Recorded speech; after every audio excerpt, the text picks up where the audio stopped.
Vamos falar de seleção brasileira. Na tarde e noite de ontem, o Carlo Ancelotti, o treinador da seleção brasileira, convocou os 23 atletas que vão representar a seleção brasileira na Copa de 2026. E é logo ali, tá, gente? É logo ali. Já está chegando a Copa do Mundo e aí o Campeonato Brasileiro vai parar, Libertadores vai parar, Sul-Americana vai parar. Aí falando do contexto sul-americano, né? Hoje tem Libertadores, amanhã tem Libertadores, é semana de Libertadores, né? E de Sul-Americana. Mas aí esses campeonatos vão parar para a Copa do Mundo e aí nós vamos falar aqui um pouco sobre essa convocação do Carlo Ancelotti. Você que não é inscrito, se inscreva no canal, ative as notificações, curta e compartilha. Por que, gente, é importante curtir e compartilhar? Porque faz com que o YouTube veja como relevante o nosso conteúdo e entregue para mais pessoas. Quando as pessoas estiverem navegando ali, esse vídeo vai surgir para elas como sugestão. Então é importante vocês curtirem e compartilhar porque faz a gente alcançar os nossos objetivos mais rapidamente, beleza? Então, sobre a convocação, o Cruzeiro que tinha 5 nomes na pré-lista, acabou confirmando aquilo que a gente já imaginava. Eu acho que nenhum cruzeirense, talvez o Kaique, né? Talvez o Kaique, mas eu não colocava muita fé. Fabrício Bruno, eu já imaginava que não estaria mesmo. Matheus Pereira, muita concorrência. Gerson também, muita concorrência. O Kaique tinha menos concorrência, né? Menos concorrência. Inclusive o jogador que foi escolhido, no caso, até que o Douglas Santos não, porque o Douglas Santos vinha nos últimos amistosos e fez um jogo muito firme.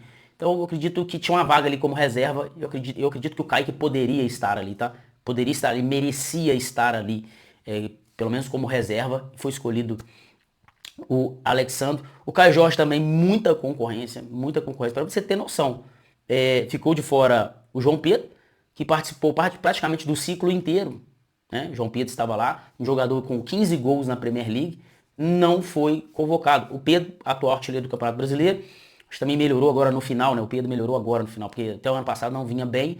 E Caio Jorge ficou de fora também, eu acho também por isso, tá? Então por causa de concorrência. Talvez dos 5 jogadores do Cruzeiro, é somente o Kaique mesmo que eu coloco que tinha uma real chance, uma real condição de ser convocado e não foi convocado, né? E aí algumas preferências, todo mundo faz a sua lista de 23, e aí tem nomes que são unanimidades, tem nomes que não são unanimidades. Por exemplo, se você pegar ali, acho que o Alisson goleiro, por mais que esteja passando por um momento difícil físico em seu clube, né, tendo uma temporada muito irregular, na verdade desde o ano passado o Alisson vem tendo uma temporada irregular, mas eu acho que é unanimidade, né? Eu acho que é unanimidade, né? O próprio Marquinhos, né? Marquinhos, o melhor zagueiro do futebol brasileiro na última década, junto com o Thiago Silva. Então eu acho que também é uma unanimidade. Gente, se você pegar o Wesley, lateral direito, não é aquele primor, né? Atacando ofensivamente é muito bom, mas defensivamente deixa a desejar. Mas qual outro lateral que a gente tem? Então acaba que de alguma forma vai cair ali no Wesley, sabe? A gente vai chegar no nome dele. Porque não temos muitos laterais hoje à disposição. E não é um problema só da seleção brasileira, tá, gente? Outras seleções do mundo está tendo problema com laterais, porque nós não estamos formando laterais. Não estamos formando laterais. E aí você vê, né, cara, que o Cruzeiro passa bem, né? Porque, ó, lateral esquerda do Cruzeiro. O Cruzeiro tem o Kaique, vendemos o Cauã Prats, que é nível altíssimo também. 2 jogadores de nível de seleção brasileira. E ali você tem Gustavinho, você tem o William. 2 laterais da base, né? Que jogou a copinha. Então, o Cruzeiro é muito bem servido de lateral esquerdo. E no mundo inteiro, o mundo inteiro, clamando por laterais. Na lateral direito do Cruzeiro tem o Fagner, tem o William e tem o Calma Moraes. E ainda tem os jogadores da base, né? Então tem que aproveitar isso pra você ver que é um problema que a seleção brasileira passa e outras seleções também, e outros clubes também têm passado. Você pega ali o Casemiro, o Casemiro também, a idade, mas eu acho que é uma unanimidade. O Bruno Guimarães também é uma unanimidade. Na última amistoso, o Danilo do Botafogo, pra mim fez um jogaço, cara. Jogaço. E cara, se bobear até titular, gente. Joga muita bola o Danilo, cara. Muita força física, um jogador dinâmico, consegue marcar e consegue atacar da mesma maneira. Tem boas virtudes pra marcar, boas virtudes pra atacar. É jogador moderno, não é aquele jogador, sabe, que você vê uma técnica apurada, mas você vê que o cara entrega muito. Vou comparar o Danilo, não é a mesma posição, tá, gente? Não é a mesma posição. Eu digo nível de modernidade, que consegue marcar e consegue atacar. E muita velocidade pra fazer transição rápida.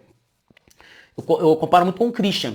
Não é a mesma função, tá? Senão depois alguém me nossa, mas não joga na mesma posição, não é igual. Não, eu tô dizendo nível de modernidade. Pra mim o Christian é um jogador moderno, cara.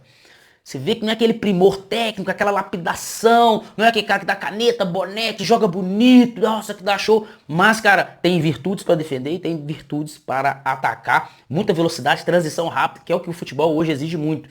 Então, jogadores assim, eu acho que são unanimidades, cara. O próprio Vinícius Júnior, o Rafinha, são unanimidades. Ainda que tenha muita questão sobre o Vinícius Júnior, que não é aquele jogador no Real Madrid, na seleção brasileira. E aí, vem as inconsistências, né? Cara, Alexandre pra mim é um negócio que, cara, beira a loucura, convocação dele. O próprio Danilo, Paquetá, cara, Danilo, Paquetá, Alexandro, e você deixar de fora, Léo Pereira também. Cara, nem pelo Léo Pereira, eu não acho o Léo Pereira um zagueiro ruim, né? Não acho o Léo Pereira um zagueiro ruim. Mas você abrir mão do Thiago Silva pelo Léo Pereira, aí, cara, pra mim o Thiago Silva tá acima do Léo Pereira. Tá acima. Você abrir mão do Kaique ou do Juba pra levar o Alexandre, também não concordo. E o Paquetá. Beleza, o Paquetá vai jogar de quê? De volante? Cara, pra mim o Gerson joga mais que o Paquetá de volante. Eu vejo muita gente falando, não, o Paquetá joga mais que o Gerson de meia. Não, de meia, o Matheus Pereira joga mais que o Paquetá. Então, essas inconsistências pra mim. E aí, a gente chega no nome maior, que é o Neymar, né, cara? O Neymar divide opiniões, né? Divide opiniões. Mas uma coisa é fato, eu acho que o Ancelotti acertou em levar o Neymar. Acertou em levar o Neymar. Cara, o Neymar tá bem fisicamente agora, tá jogando, tá saudável. Mas ele... Gente, não vou entrar nesse mérito, nessa questão. O Neymar não é o mesmo do Barcelona, do PSG e do Santos quando ele começou. O Messi também não é, o Cristiano Ronaldo não é. Estão jogando em ligas muito, muito inferiores do Brasil. E ninguém questiona se o Messi tem que estar na seleção, se o Cristiano Ronaldo tem que estar na seleção. Só que o Neymar, a gente quer que ele jogue igual jogava no Santos, igual jogava no Barcelona. Ele só merece estar na seleção se ele jogar igual jogava no PSG. Não é assim. Então o Cristiano Ronaldo tem que jogar igual jogava no Real Madrid. Não é. Não há. O critério não é o mesmo quando a gente vai julgar o Neymar. Então, cara, eu acho que o Neymar, ano passado, quando ele estava vindo, tendo muitas lesões, muitos problemas físicos, eu concordo em não convocar o Neymar. Não vou entrar na questão de técnica, não vou. O Neymar estando bem, estando saudável, ele tem que estar na seleção brasileira. Porque ele pode contribuir de alguma forma, de alguma maneira, estando entre os 11 que entra jogando, estando entre os suplentes, no treinamento, no dia a dia, o Neymar pode ajudar, pode colaborar. Então ele tá bem, tá saudável, tem que convocar. Então eu acho que o Ancelotti acerta nessa convocação. E aí muita gente dizendo que que o garoto João Pedro ficou de fora por causa da convocação do Neymar. Discordo totalmente dessas pessoas, mesmo porque o Neymar não está disputando posição com o João Pedro. João Pedro é centroavante, disputa posição com o Cunha, com o próprio Igor Thiago e com o Endrick. Tá? Se você for olhar também, ficou o volante lá do Chelsea de fora, esqueci o nome dele, vocês me lembram no vídeo aí. Ele ficou de fora, cara. E ele vinha sendo convocado. Então, uma vaga, aquela vaga não é dele e ele abriu mão pro outro entrar. Não tem nada a ver, cara. Nada a ver. O Neymar vai jogar aberto pelo lado esquerdo. Se você for olhar, ele disputa posição com o Martinelli e com o Vinícius Júnior. O Ryan disputa posição com o Rafinha pelo lado direito, mas pode jogar de centroavante também. Agora, propriamente dizendo de centroavante, o Matheus Cunha, o Igor Thiago e o João Pedro. Então, ali ele preferiu, na verdade, o Igor Thiago, que não vinha sendo convocado, foi convocado na última.